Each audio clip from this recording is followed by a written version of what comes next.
teach that the angels in Revelation represent the leadership of each of these respective churches.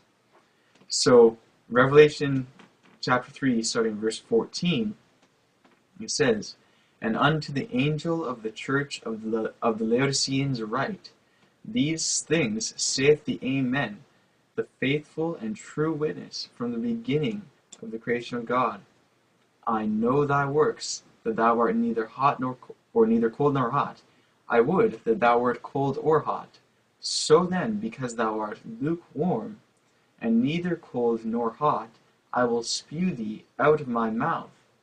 Because thou sayest, I am rich and increased with goods, and have need of nothing, and knowest not that thou art wretched, and miserable, and poor, and blind, and naked." Okay, I'm going to stop there for a second.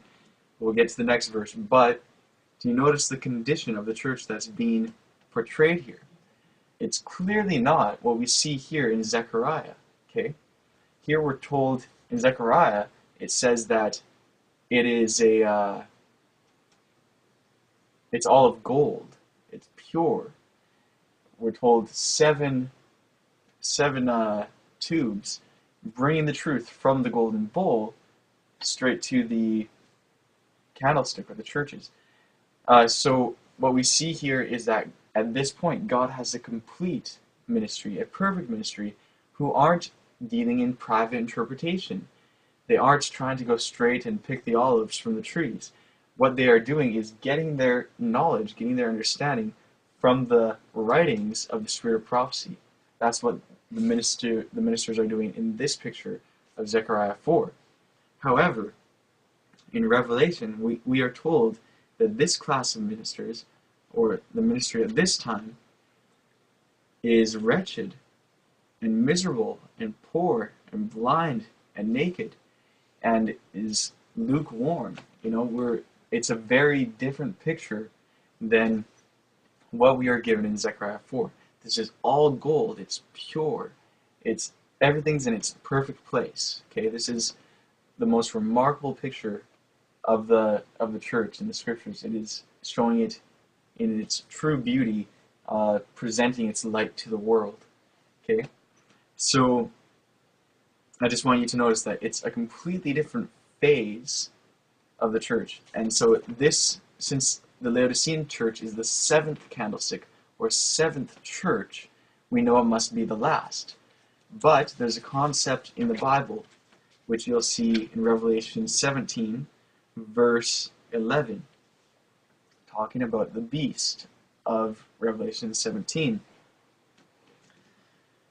And it says here, "And the beast that was, and is not, even he is the eighth, and is of the seventh, and goeth into perdition."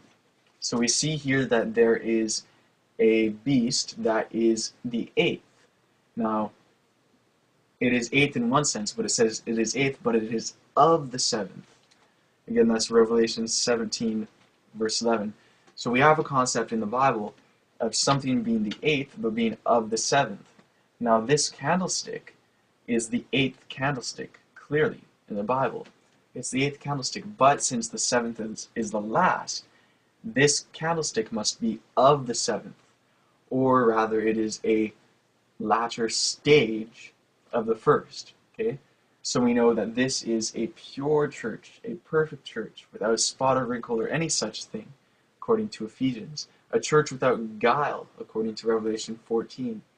And so we have a perfect picture here, completely opposite of what we see spoken of the Laodicean church, or the church, the Seventh-day Adventist church in its Laodicean condition.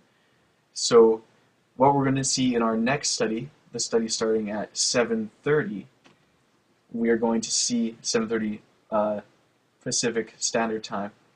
We're going to see that this church is having to go through something in order to go from where we are now, the church in its Laodicean condition, to the church in the condition described in Zechariah 4. Okay?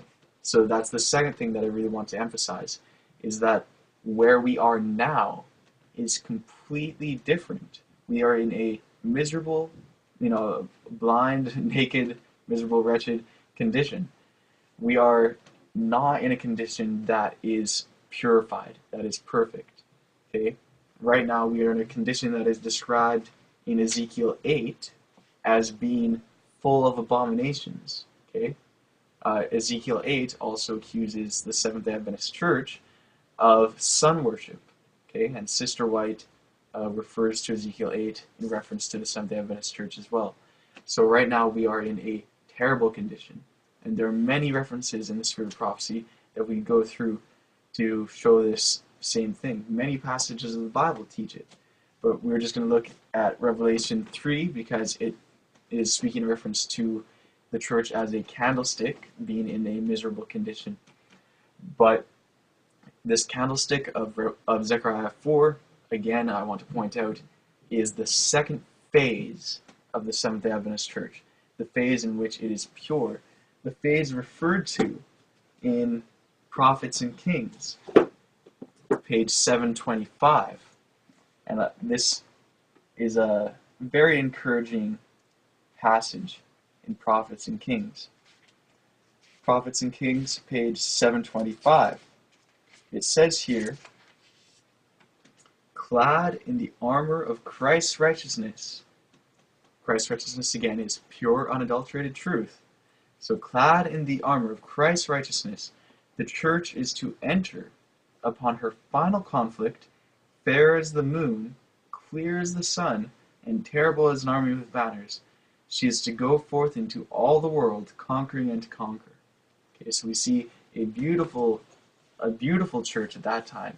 In Zechariah 3, it refers to it as a church, calling it the remnant, that will do no iniquity.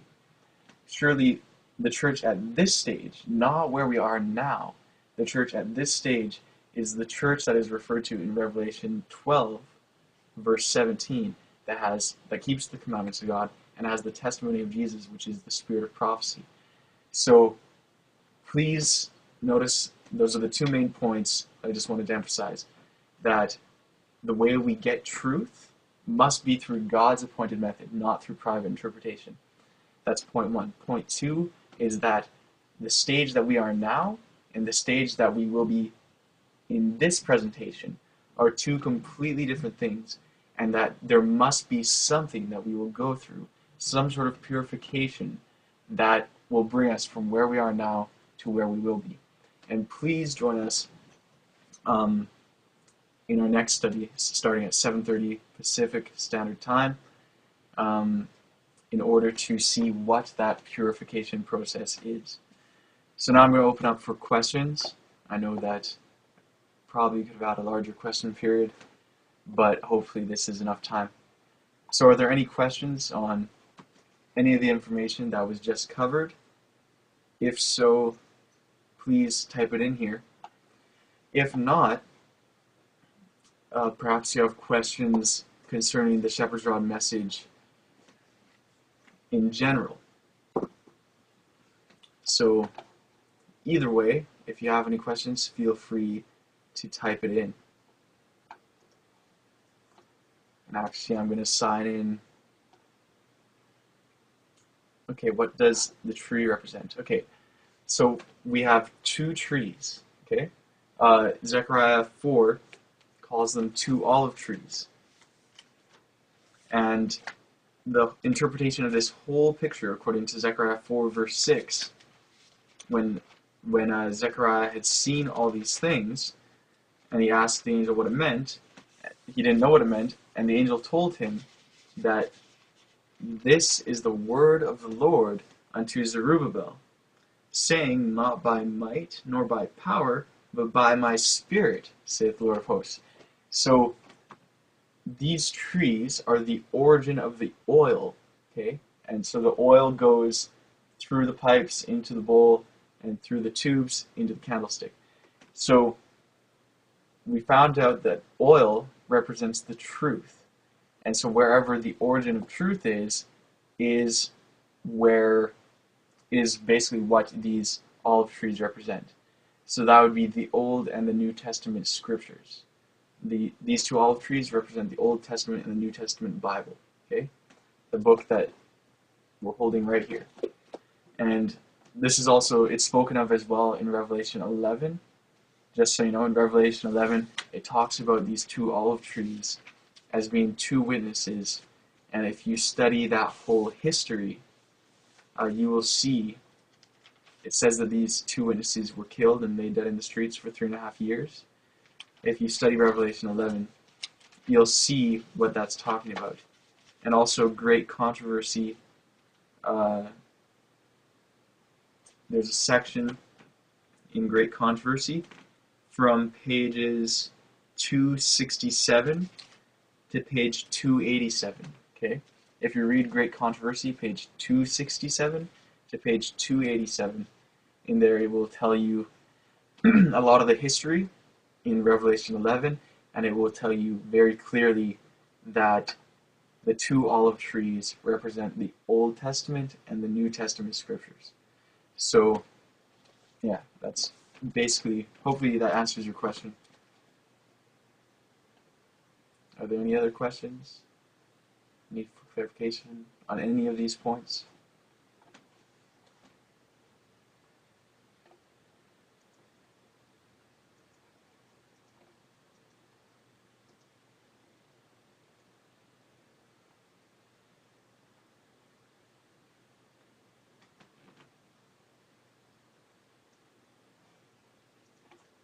Okay.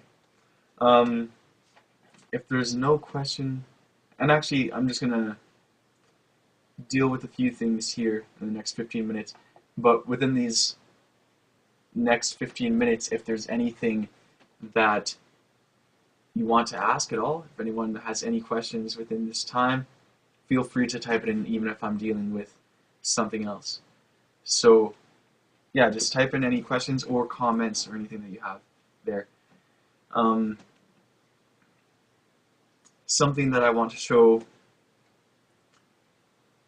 again is just basically to lead up into the next study, which we're going to have in about, I guess it starts in, an hour and 15 minutes from now, 7:30 Pacific Standard Time. That study will be dealing with the purification of God's church, how we get from where we are now to how we will be then, or during this time period. And I guess I'll read a few things right now from the Spirit of Prophecy dealing with this, okay?